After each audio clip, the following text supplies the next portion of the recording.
आप सभी का हमारा नमस्कार। आज का जो हमारा टॉपिक है वह शुंगकालीन कला है। आप सभी का हमारे YouTube चैनल पे स्वागत है। आज हम बात करेंगे आपसे शुंगकालीन कला के बारे में, लेकिन उससे पहले हम आपको बता दें कि यह हमारा कॉन्टेक्ट नंबर है 99 36 94 62 24। अगर किसी भी प्रकार की कोई समस्या है तो आप हमको इस पर व्हाट्सएप पे मैसेज कर सकते हैं। दूसरी बात, शाम को गूगल मीट पे हमारी क्लास चलती है। अगर आप क्लास करना चाहें 3 दिन ट्रायल के साथ आप क्लास कर सकते हैं शाम को 9 बजे से। ठीक है, चलिए बात करते हैं हम आपको पॉइंट पे शुंगकालीन कला। देखिए, मौर्य काल के पतन के बाद मगध साम्राज्य पे आपको एक स्थिति देखने को मिलती है। वैसे तो मौर्य काल पतन होने के बाद बहुत सारे राज्य अपने अपने क्षेत्र में विभाजित हो गए, लेकिन मौर्य काल के पतन के बाद शुंगकालीन कला का विकास दिखाई देता है। इसका महत्वपूर्ण उदाहरण है आपका सांची का स्तूप। इसके बारे में हम आपको डिटेल चर्चा करेंगे। पहले हम आपको बता दें कि शुंगकालीन कला के अंतर्गत आपको क्या क्या पढ़ना है। पहली बात तो शुंगकालीन कला के बाद सबसे जो स्थापत्य कला की दृष्टि से ध्यान रखना है। आज की जो क्लास है स्थापत्य कला पे है। स्थापत्य कला की दृष्टि से आपको क्या पढ़ना है, स्थापत्य कला। ठीक है, स्थापत्य कला के अंतर्गत आप क्या पढ़ेंगे। सबसे पहली बात आती है स्तूप, दूसरा आता है स्तंभ, तीसरा पॉइंट आता है आपका मृण मूर्तियां। स्तूप क्या शुंग शासन काल में स्तूप का निर्माण हुआ। स्तूप के निर्माण के शासन काल में नहीं होता है। वहां शुंग के शासन काल में पूरी तरीके से जीर्णोद्धार कराया जाता है। इसके बारे में भी हम आपको व्याख्यान करेंगे अच्छे तरीके से। और कौन कौन से स्तूप पढ़ने हैं आपको। सांची की स्तूप, सांची में बहुत ही स्तूप है। इसके साथ साथ भराहुत का स्तूप पढ़ना है। कौन सा स्तूप पढ़ना है, भराहुत का। दूसरा भराहुत का स्तूप, ठीक है, भराहुत का स्तूप पढ़ना है। इसके बाद बोध गया का स्तूप, तीसरा पॉइंट आता है बोध गया, बोध गया का स्तूप। ठीक, 3 स्तूप आपको पढ़ने हैं। हालांकि सांची में आपको 3 स्तूप मिलेंगे। एक महास्तूप मिलता है जो आज भी वर्तमान दशा में सुरक्षित है। दूसरी बात एक आती है कि स्तूप संख्या 2 और स्तूप संख्या 3। और इसके साथ साथ मध्य प्रदेश में भरहुत स्तूप है जो आज भी पूरी तरीके से नष्ट हो चुका है। अब बोध गया का स्तूप है जो मंदिर के तरीके से निर्माण किया। अब हम बात करेंगे स्तंभ के बारे में। स्तंभ भी आपको बहुत ही महत्वपूर्ण पॉइंट है। अभी तक मौर्य के शासन काल में आपने पढ़ा तो मौर्य के शासन काल में बौद्ध धर्म से संबंधित या धर्म के प्रचार के लिए या फिर अपने साम्राज्य के विस्तार के लिए स्तंभ का निर्माण किया गया। लेकिन यहाँ पे आपको एक अलग परंपरा मिलेगी। अलग अलग परंपरा के अंतर्गत मतलब कि हिंदू धर्म से संबंधित प्रथम पुस्तक यह बनाया गया है, जिसमें आपको गरुड़ स्तंभ के नाम से जाना जाता है। गरुड़ स्तंभ यह हिंदू धर्म का उदाहरण है और आगे चल करके इसी से बहुत सारे हिंदू धर्म से संबंधित चीजों का विकास होगा। अब बात आती है जो तीसरा पॉइंट आपको पढ़ना है, मृण मूर्तियां पढ़ना है।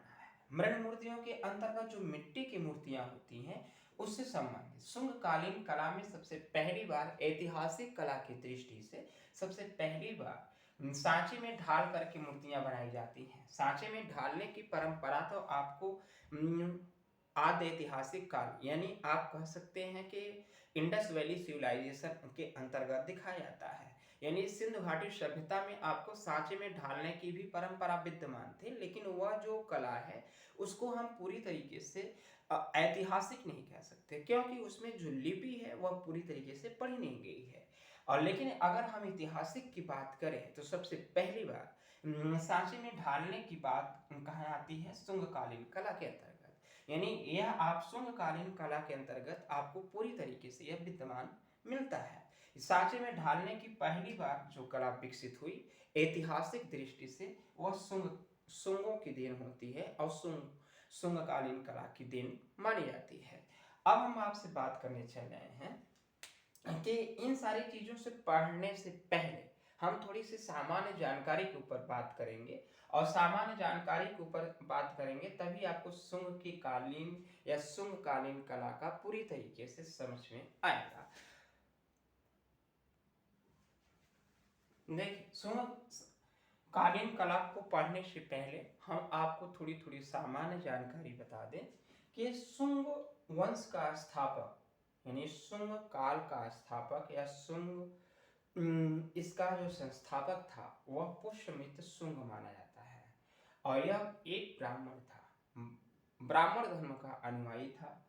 यह इसकी राजधानी पाटलिपुत्र और विदिशा पड़ती थी। इसकी राजकीय भाषा संस्कृत थी, राजकीय धर्म ब्राह्मण धर्म, लेकिन बाद में इसने बौद्ध धर्म को भी बौद्ध धर्म से संबंधित आपको सामान्य जानकारी के रूप में उल्लेख मिलता है, लेकिन जो राजकीय धर्म था वह ब्राह्मण धर्म था। और बौद्ध धर्म में सबसे बड़ी बात यह आती है कि सांची के स्तूप में सबसे बड़ा इसका निर्माण आपको देखने को मिलेगा।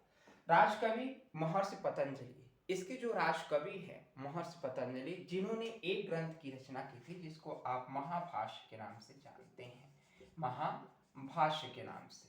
महाभाष्य किसकी रचना है? महर्षि पतंजलि की। अब अंतिम जो शासक था वह देवभूत था। हम थोड़ी सी आपको बात बता दें कि मौर्य साम्राज्य के पतन के बाद आपको मगध की गद्दी पे यानी मगध की गद्दी पे कौन बैठता है? यह पुष्यमित्र शुंग का शासक रहता है। इसका जो क्षेत्र था, आप यहाँ से लेकर के यह पूरा यह क्षेत्र किसका था? शुंगों का था।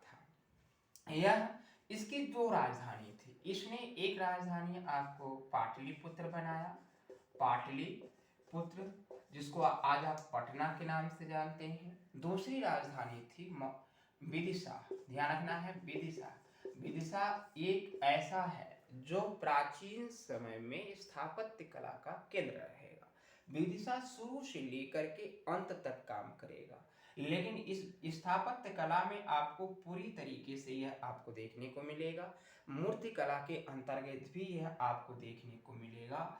और मध्य प्रदेश के विदिशा के आसपास का जो क्षेत्र है वहाँ भी आपको इसी तरीके से चित्रकला, मूर्तिकला और स्थापत्य कला का विकास दिखाई देता है। यह मध्य प्रदेश के अंतर्गत आता है और यह बिहार राज्य के अंतर्गत आता है।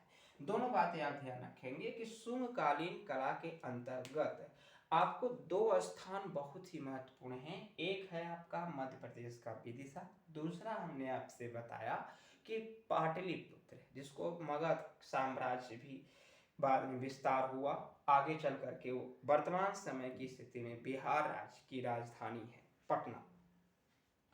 अब हम थोड़ी सी बात पे करेंगे। हमने इतनी सामान्य जानकारी के बारे में बता दिया, अब हम आपको महत्वपूर्ण पॉइंट पे बात करने चल रहे हैं जो हमने आपसे चर्चा किया कि शुंगकालीन कला के अंतर्गत आपको स्तूप का निर्माण किया, स्तूप जीर्णोद्धार कराया जाता है, इसके बारे में।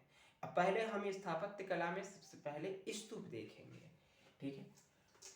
स्तूप शुंगकालीन कला के अंतर्गत जो स्तूप बनाए जाते हैं या जो उसका जीर्णोद्धार कराया जाता है, सबसे पहले हम बात करने चलेंगे आपसे सांची का स्तूप। ध्यान रखना है किसका?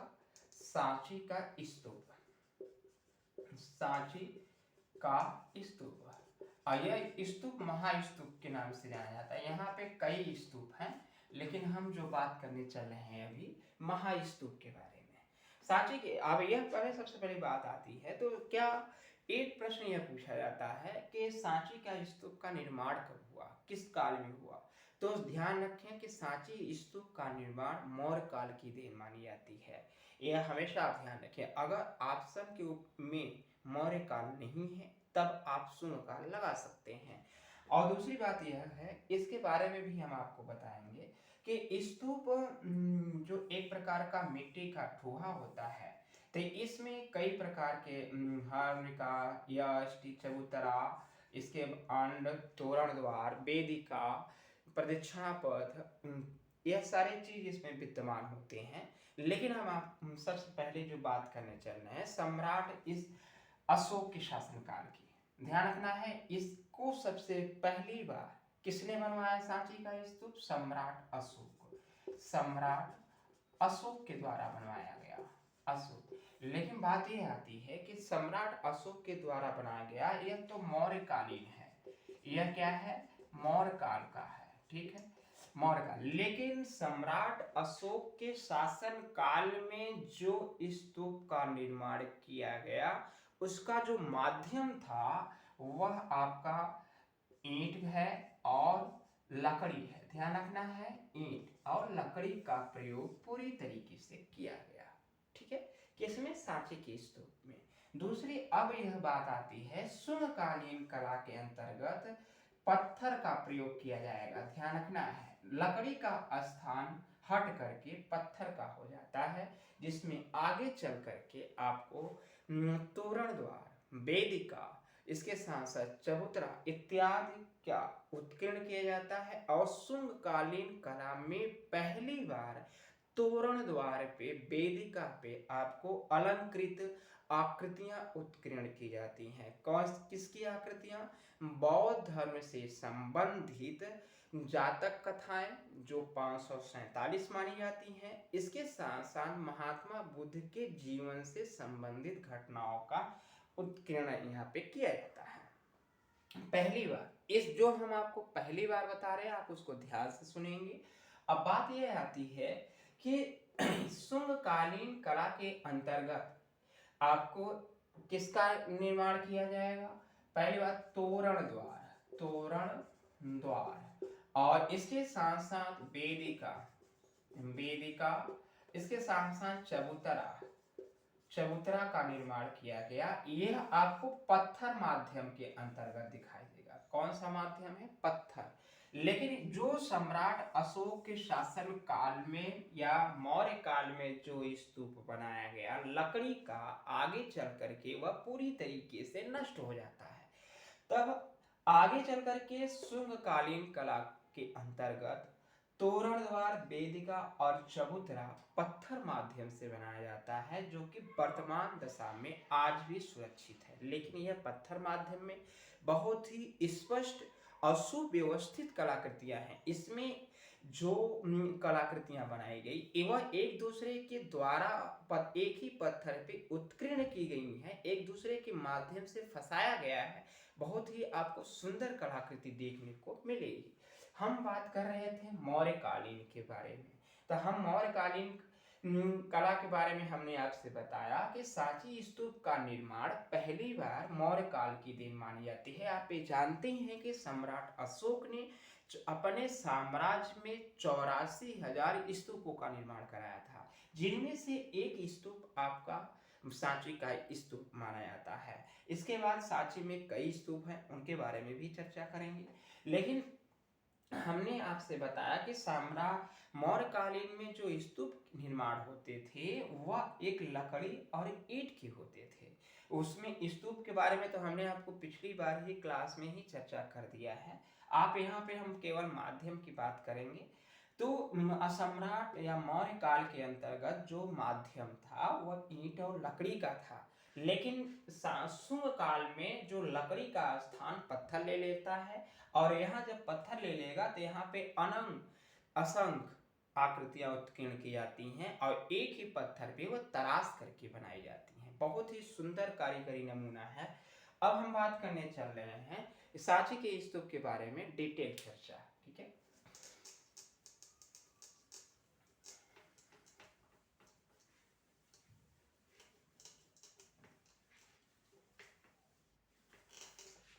सांची के स्तूप के बारे में हम थोड़ी सी बात पे चर्चा करें। सांची का स्तूप, सांची का स्तूप, यह सबसे पहली बात आती है, यह मध्य प्रदेश में है।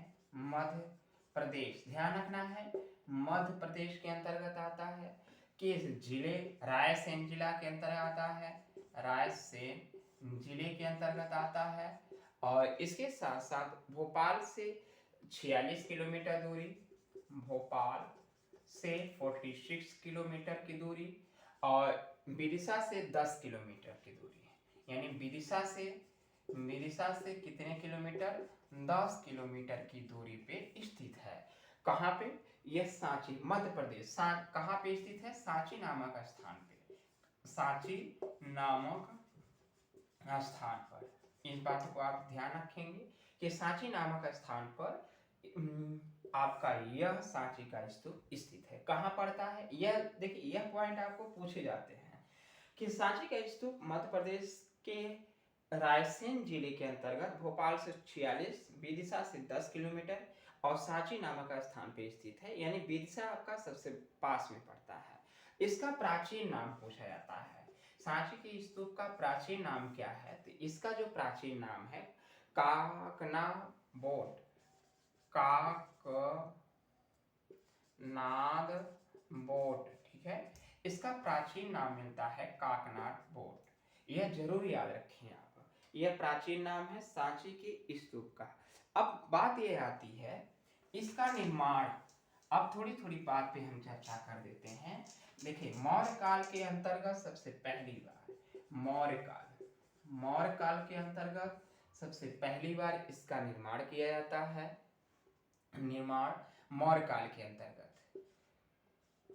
निर्माण इसको आपको मौर्य काल के अंतर्गत, मौर्य काल में आपको ईंट का बनेगा, ईंटों का रहेगा प्लस लकड़ी का।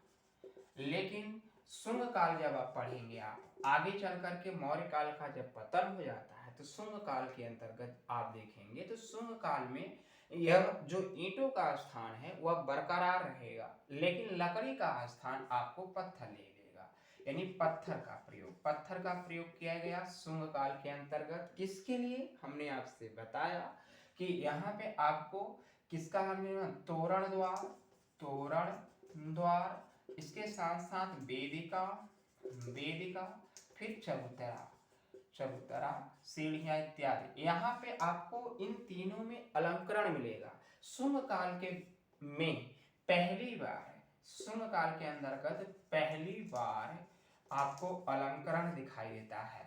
अलंकरण यानी कि वेदिका, तोरण द्वार, चबूतरा पे अलंकरण आपको शुंग काल में पहली बार स्तूप पे दिखाई देता है। इस बात को आप जरूर याद रखेंगे, यानी कि शुंग काल के अंतर्गत सबसे पहली बार दिखाई देता है। और इसके साथ साथ आपको यह जो यहाँ पे आपको दिखाई दे रहा है पहली बार अलंकरण, तो यहाँ पे दो चीजों के साथ अलंकरण किया जाता है।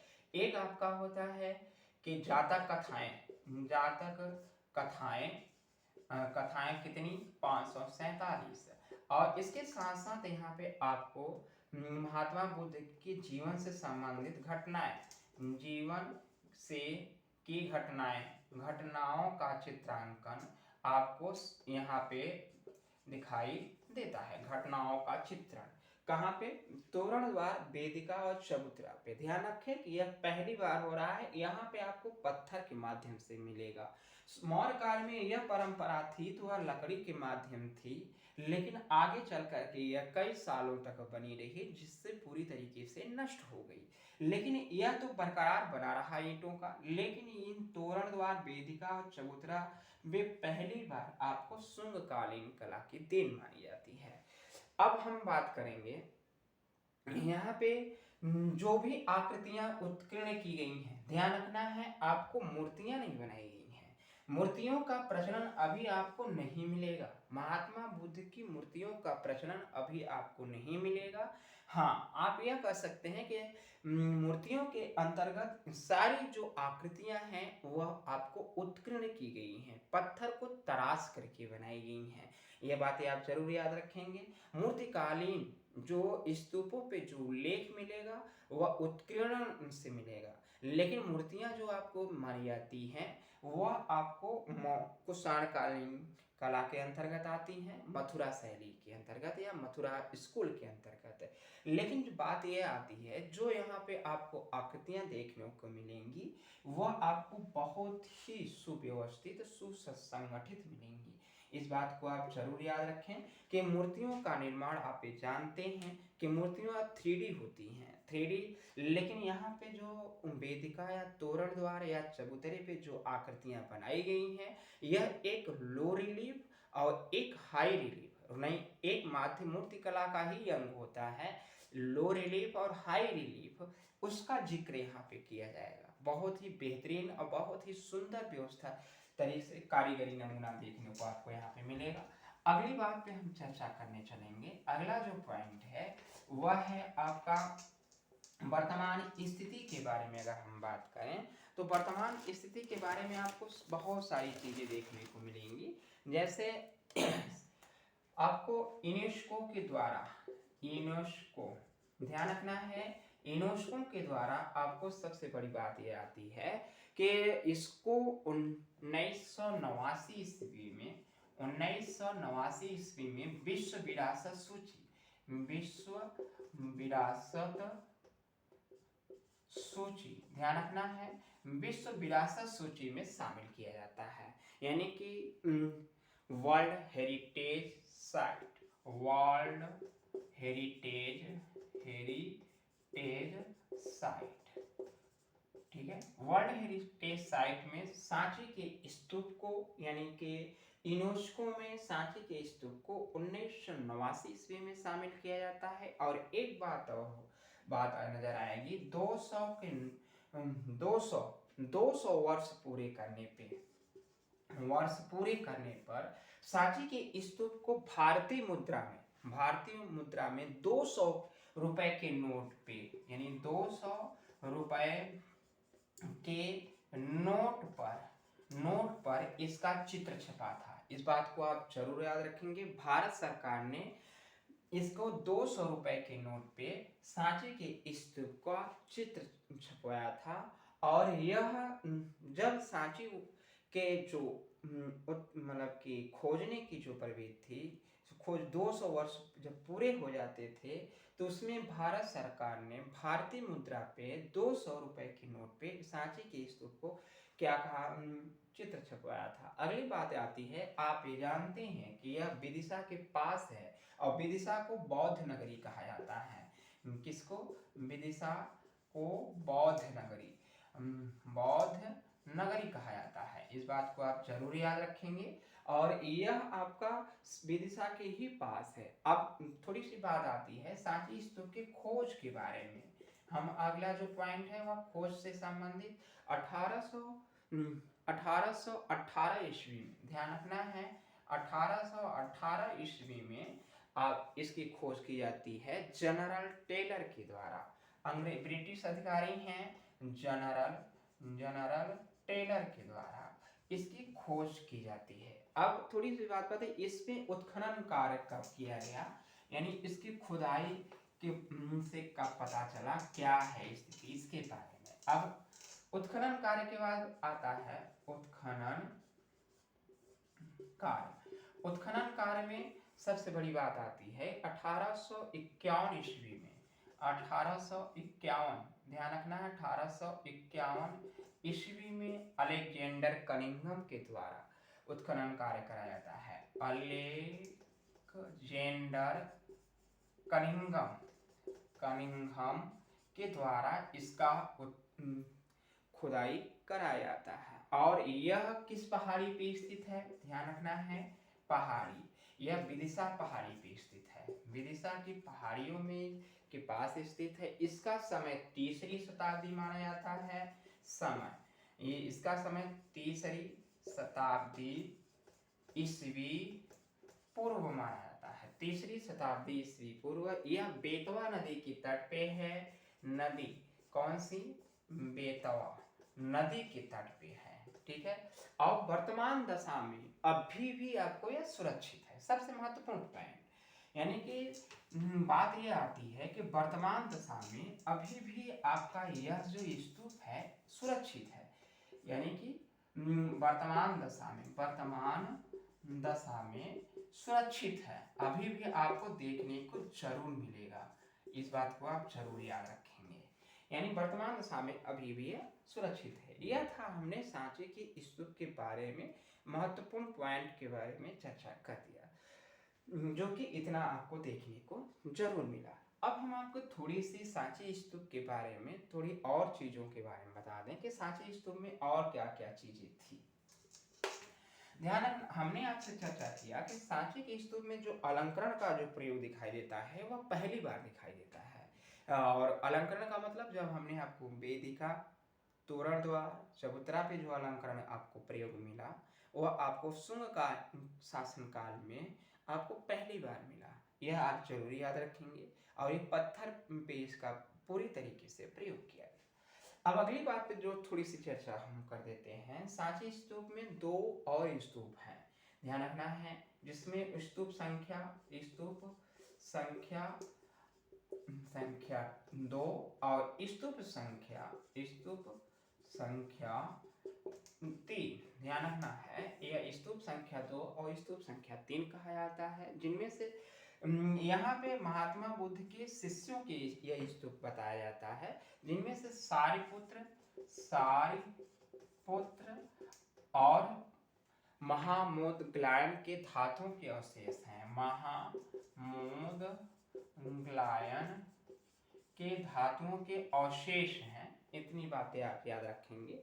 यह सांची में स्तूप है। मुख्य बात आप यह याद रखें कि यह सांची में 3 स्तूपों का निर्माण किया गया है, जो आपको एक महास्तूप के नाम से जाना जाता है, 2 स्तूप संख्या 2, स्तूप संख्या 3। ठीक है, यह थी सांची स्तूप के बारे में। अब हम आपसे जो बात करने चल रहे हैं तोरण द्वारों के बारे में। तोरण द्वार के बारे में थोड़ी सी बात बता दें। सभी तोरण द्वार ईसवी पूर्व पहली शताब्दी के बनाए जाते हैं। कहाँ? सांची के महास्तूप में।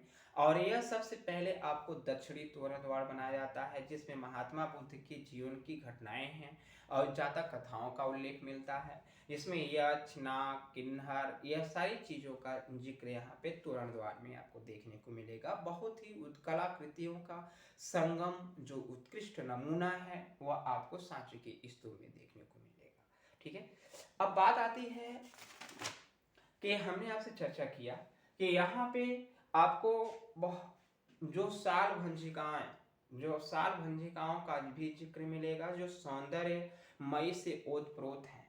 और यहाँ पे सांची के स्तूप में जो आपको अलंकरण की जो पद्धति है वह बहुत ही बेहतरीन कारीगरी का नमूना पेश करती हैं।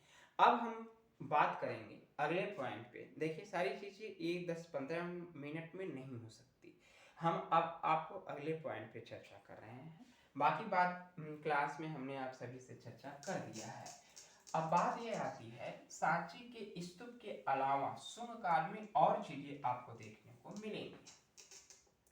शुंग काल के अंतर्गत भरहुत स्तूप आता है। भरहुत स्तूप, ठीक है, भरहुत स्तूप के बारे में आप जानते ही हैं। ध्यान रखना है कि भरहुत स्तूप यह भी मध्य प्रदेश के अंतर्गत सतना जिले के अंतर्गत आता है। मध्य प्रदेश के सतना जिले के अंतर्गत आता है। सतना जिला के अंतर्गत आता है। आप इसको जरूर याद रखें। और दूसरी बात यह आती है, सम्राट अशोक के शासनकाल में भरहुत स्तूप का निर्माण किया गया, लेकिन जो पुनः निर्माण आपको यह कहाँ दिखाई देता है? शुंग काल में। ध्यान रखना है, कहाँ पे?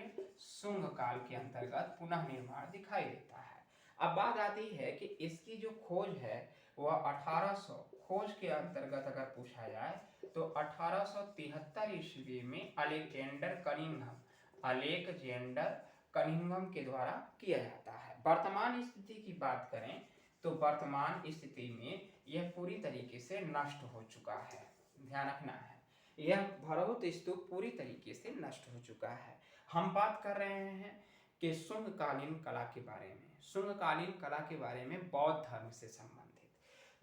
अब वर्तमान समय में भरहुत स्तूप पूरी तरीके से नष्ट हो चुका है। इसके जो अवशेष हैं वह आपको भारतीय संग्रहालय कोलकाता में, ध्यान रखना है, यह काफी महत्वपूर्ण पॉइंट आ जाता है। इसके जो अवशेष हैं यानी आपको कहाँ मिलेंगे? अवशेष आपको भारतीय संग्रहालय कहाँ? कोलकाता में। आप यह भी ध्यान रखते हैं, आप यह जानते भी हैं कि भारत का सबसे पहला म्यूजियम कहाँ माना जाता है? कोलकाता में स्थित था। और उसी समय भारत में जितने भी प्राचीन वस्तुएं थी सबसे ज्यादा भारतीय संग्रहालय कोलकाता में ही रखी गई हैं। दूसरी बात आती है, इसका जो और अवशेष हैं वह प्रयागराज संग्रहालय यानी प्रयागराज संग्रहालय में सुरक्षित हैं। और इसके बाद कुछ अवशेष आपको भारत कला भवन वाराणसी में है, रामबन संग्रहालय सतना में है, Prince of Wales Museum Mumbai में है।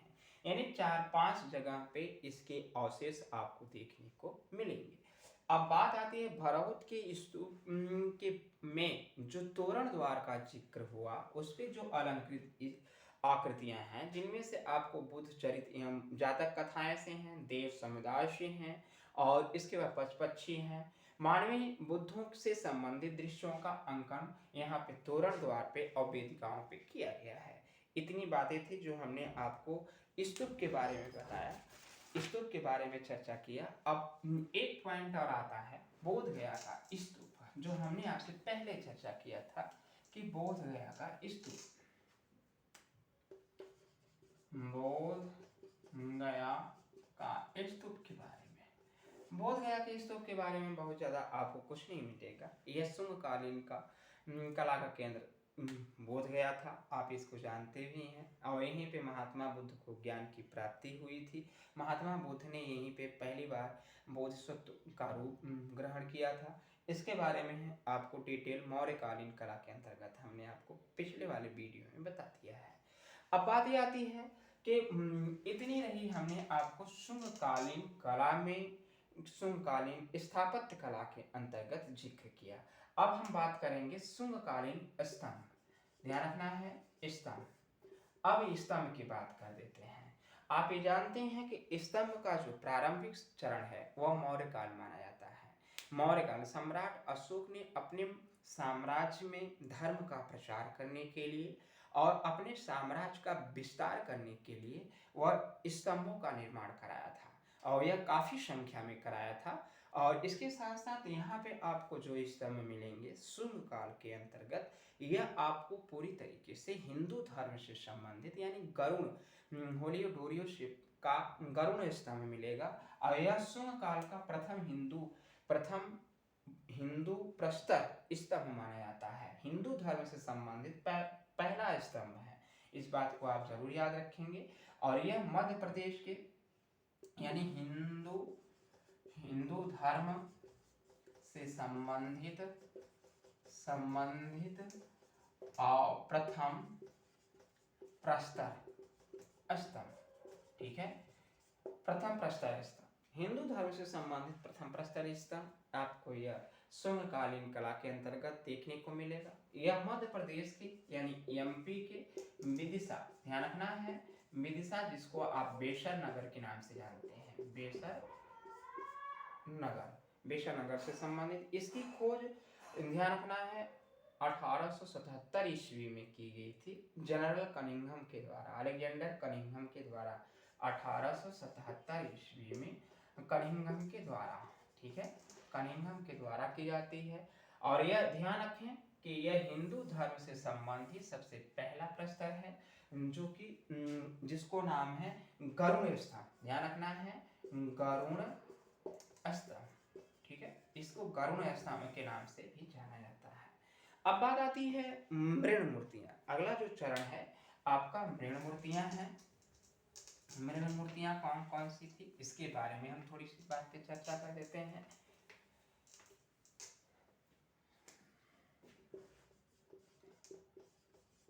मूर्तियां, मृण मूर्तियां यानी मिट्टी की मूर्तियां, ठीक है, मिट्टी की मूर्तियों के बारे में हम चर्चा करने चल रहे हैं। देखिए ध्यान से सुने कि शुंगकालीन कला के अंतर्गत जो मिट्टी की जो मृण मूर्तियां थी, वह पहली बार ऐतिहासिक दृष्टि से सबसे पहली बार सांचे में ढालने की कला विकसित होती है। सांचे में ढालने की कला। ध्यान रखें कि जो आपने आदि ऐतिहासिक जो पढ़ा है वह आदि ऐतिहासिक है, सिंधु घाटी की सभ्यता जो वह आपकी आदि ऐतिहासिक, लेकिन यहाँ पे जो आप पढ़ रहे हैं वह ऐतिहासिक है।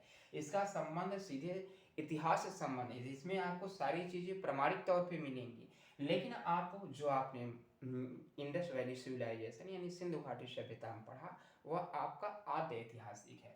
तो ऐतिहासिक कला के दृष्टि से सांचे में ढालने की पहली बार जो कला विकसित होती है वह शुंग काल के अंतर्गत देखने को मिलता है। और यहाँ पे आपको सर्वप्रथम सांचे में ढालने का प्रयोग किया गया और ज्यादातर इसकी मूर्तियां आपको इलाहाबाद संग्रहालय में देखने को मिलती हैं। इलाहाबाद संग्रहालय, ध्यान रखना है, इसकी मूर्तियां ज्यादातर इलाहाबाद संग्रहालय में देखने को मिलती है। और इसके साथ साथ यह आपके कौशाम्बी से ज्यादा प्राप्त होती हैं। कौशाम्बी से ज्यादातर मूर्तियां प्राप्त हुई हैं। जो सबसे ज्यादा जो फेमस मूर्ति रही है वह श्री लक्ष्मी की फेमस मूर्ति है। श्री लक्ष्मी की फेमस मूर्ति है। इतने पॉइंट आपको याद रखने हैं टीजीटी की दृष्टि से। इतनी बातें थी जो हमने आपसे चर्चा किया शुंगकालीन कला के बारे में। शुंगकालीन कला के बारे में हमने आपको सारी बातें बताई जो कि टीजीटी पीजीटी की दृष्टि से महत्वपूर्ण था।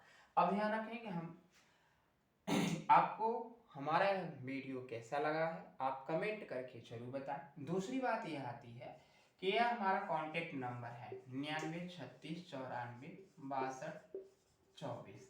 इस पे अगर किसी भी प्रकार की कोई समस्या है या कुछ आप पूछना चाहते हैं तो आप हमको कॉल कर सकते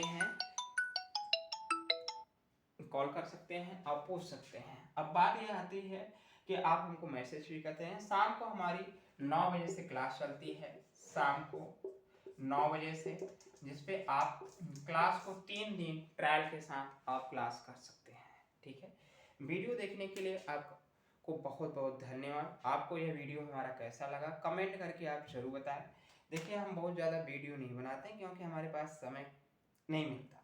अगर आप कहेंगे तो हम वीडियो बना देंगे, लेकिन आपको यह वीडियो हमारा कैसा लगा उसके बारे में जरूर बताएं और लाइक और शेयर जरूर करें। अगर आपको समझ में आया है तो नहीं, अगर नहीं समझ में आता है तो आप मत करें।